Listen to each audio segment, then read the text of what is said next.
Giulina di Antonio De Curtis, Totò, recita Gennaro Sansone. Chi su ritratto e chi sui capitoli, una ciocca seta nera avvolutata, e queste sono le lettere, cioè lettere una vogliona innamorata. Giulina si chiamava sta figliola, che è stata la prima innamorata mia. 30 anni sono passati, mamma mia.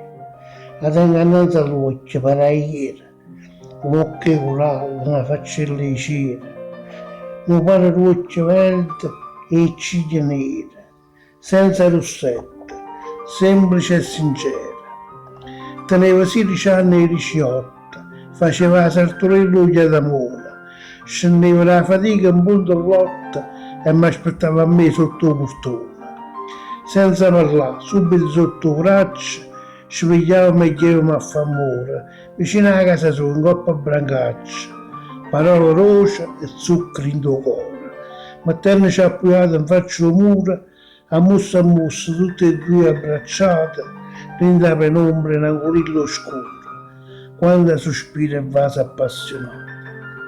La tengo innanzi all'occhio, per ieri, occhi corallo e una faccella di cera, un pare l'occhio verde e ciglia nere, senza rossetto, semplice e sincero.